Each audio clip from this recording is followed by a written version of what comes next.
Channel Jhansi natural blogs చూస్తున్నారు కదండి. Morning ఎంత మంచుగా ఉందో. ఆ మంచు 10 వరకు తగ్గట్లేదండి మా ఏరియాలో అయితే. ఇక్కడ చూస్తున్నారు కదా, మా దీక్షితకి స్కూల్ స్టార్ట్ అయిపోయినాయి. హాలిడేస్ అన్నీ కంప్లీట్ అయిపోయినాయి. అండ్ ఇంకా ఈరోజు నుంచి స్కూల్ స్టార్ట్ కదండి. మనకు కూడా మంచి బిజీ అయిపోతాం. వాళ్ళ లంచ్ బాక్స్ అని, వాళ్ళని ఫుడ్ ప్రిపేర్ చేయడం అని, తినిపించడం అని, స్కూల్కి పంపించడం అని, ఇంకా ఫుల్ బిజీ అయిపోతాం. అండ్ ఇంకా ఈరోజు నేను లంచ్ బాక్స్ రెసిపీ ఒకటి చూపిద్దామని ప్రిపేర్ అయ్యానండి. అదేంటంటే చూస్తున్నారు కదా, ఇక్కడ coconut and garlic rice prepare చేస్తున్నాను. ఈ రెసిపీ అనేది చాలా అంటే చాలా బాగుంటుందండి. యాక్చువల్గా నేను ఇది మా వదిన దగ్గర నేర్చుకున్నాను. ఆవిడ చేసినప్పుడు చూశాను. అండ్ ఇంకా ఆవిడ దగ్గర నేర్చుకొని నేను ఒక 2 టైమ్స్ ట్రై చేశానండి. ఇంట్లో అందరు తిన్నారు, బాగుందని చెప్పారు. అండ్ ఇంకా మా దీక్ష కోసం ఈరోజు సింపుల్గా ఇంకా క్విక్గా అయిపోద్దని చెప్పేసి ఈ రెసిపీ స్టార్ట్ చేశానండి. సూపర్ ఉంటుంది టేస్ట్. అండ్ ఇంకా దీన్ని కర్ణాటక అండ్ బెంగళూరు సైడ్ ఎక్కువ చేస్తారంట. సో ఇది మనం నేర్చేసుకున్నాం కదా, అందుకని ఈరోజు మీకు చూపిద్దామని చెప్పేసి ట్రై చేయడం కదా, ఆల్రెడీ చేశానని చెప్పా కదా. మా దీక్షకి లంచ్ బాక్స్ కోసం ప్రిపేర్ చేస్తున్నాను. అండ్ ఇంకా ఇలాగే లంచ్ బాక్స్ రెసిపీస్ కొన్ని వీడియోస్ చేద్దాం అనుకుంటున్నానండి. చూడాలి, అప్లోడ్ చేస్తాను. చూస్తున్నారు కదండి, ఇక్కడ మనం పోపు వేసుకున్నట్టు అన్ని తిరుగుమాత గింజలు అండ్ ఇంకా వేరుశనగ పప్పులు, ఇంకా మినపప్పు అండ్ ఇంకా పెసరపప్పు, అన్ని పప్పులన్నీ వేసేసుకొని ఫ్రై చేసుకున్నానండి. ఇక్కడ చూసారు కదా, ఇదేంటంటే కోకోనట్ అండి. కొబ్బరి ముక్కలు కొంచెం తీసుకున్నాను. అండ్ ఇంకా గార్లిక్ వెల్లుల్లిపాయలు తీసుకొని పచ్చిమిరపకాయలు 3-4 వేసాను. వేసేసి వాటిని గ్రైండ్ చేశానండి. చూసారు కదా, దీన్ని తిరుగుమూత వేసుకున్నాను కదండి. ఆ తిరుగుమూత అంతా తీసేసి మళ్ళీ అదే మూకిట్లో ఈ కొబ్బరి వెల్లుల్లిపాయ ఇది పేస్ట్ వేసేసి మంచిగా ఫ్రై చేసుకుంటున్నానండి. కొంచెం పచ్చివాసన పోయేలాగా చక్కగా ఫ్రై చేసుకోవాలి.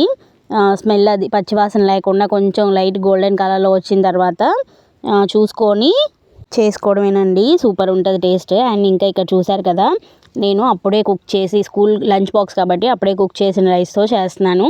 మీకు కావాలంటే లెఫ్ట్ ఓవర్ రైస్ ఉంటుంది కదా, దాంతో అయినా చేసుకోవచ్చు. దాంతో కూడా బాగుంటుందండి.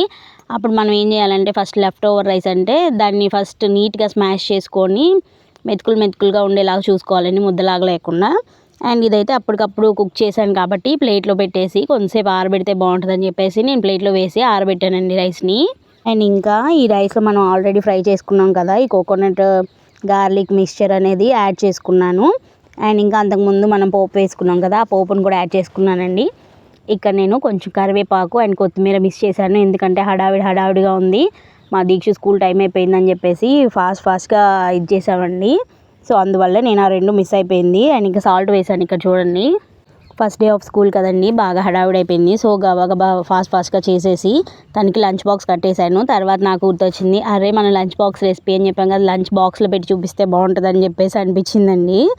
సో నేను ఇంకా వేరే బాక్స్ ఉంటే ఇంట్లో దాంట్లో పెట్టేసి మీకు చూపిద్దామని చెప్పేసి ఆ బాక్స్ తీసి ఉంచాను. కొంచెం హడావిడి అయిపోయిందండి. రేపు నుంచి కొంచెం సెటిల్గా చేయాలని చెప్పేసి అనుకున్నాను. ఇక్కడ చూసారు కదా, రైస్ వేసేసి కలిపేశాను. మనం తిరుగుమాత గింజల్లో పోపులో పప్పులన్నీ వేసుకున్నాం కదండి, అది బాగుంటాయండి. ఆ పప్పులన్నీ రైస్కి ఒక్కొక్క ముద్దలో తగులుతూ ఉంటే భలే టేస్ట్ ఉంటుందండి. అండ్ ఇంకా కోకోనట్ గార్లిక్ అది ఫ్రై చేసేటప్పుడు మాత్రం మంచి స్మెల్ వస్తుందండి. అసలు ఫ్లేవర్ అయితే సూపర్ ఉంటుంది ఈ రెసిపీ అయితే తప్పకుండా ట్రై చేయాల్సిన రెసిపీ అని నేను చెప్తానండి. చాలా ఈజీ అండ్ క్విక్గా అయిపోద్ది. ఎవరైనా ఈజీగా చేసుకోవచ్చు. సూపర్ టేస్ట్ ఉంటుంది. ఇన్నిసార్లు చెప్తున్నాను అనుకోవద్దు, ఒకసారి ట్రై చేసి చూడండి. అండ్ ఇంకా ఇక్కడ చూస్తున్నారు కదండి, ఎంత కలర్ఫుల్గా కనిపిస్తుందో. చక్కగా మా దీక్షకి లంచ్ బాక్స్ ప్రిపేర్ చేసి పంపించానండి. ఈవినింగ్ చూడాలి అది నీట్గా క్లీన్ చేసుకొస్తుందో లేదో అని చెప్పేసి, అంటే కంప్లీట్గా తింటుందా లేదా అని చెప్పేసి చూడాలి. ఆల్రెడీ నేను 2 టైమ్స్ చేశాను అని చెప్పాను కదండి, తనకి నచ్చింది. సో అందుకని మళ్ళీ చేశాను ఈరోజు. ఇలాంటి ఫ్లేవర్ రైస్లు అయితేనే పిల్లలు చక్కగా తింటున్నారండి. సో అందుకని నేను ఇవే ట్రై చేస్తున్నాను ఈ మధ్య. సో ఇవాళ నుంచి స్టార్ట్ అయిపోయినాయి కదా స్కూళ్ళు. చూడాలి లంచ్ బాక్స్లోకి ఈ 1 వీక్ నేను ఇలాగా ఏమైనా ఫ్లేవర్ రైస్లు పెట్టి పంపిద్దాం అనుకుంటున్నాను. చూడాలి. ఓకే అండి, మరి ఈ వీడియోకి అయితే ఇంతే. బాయ్.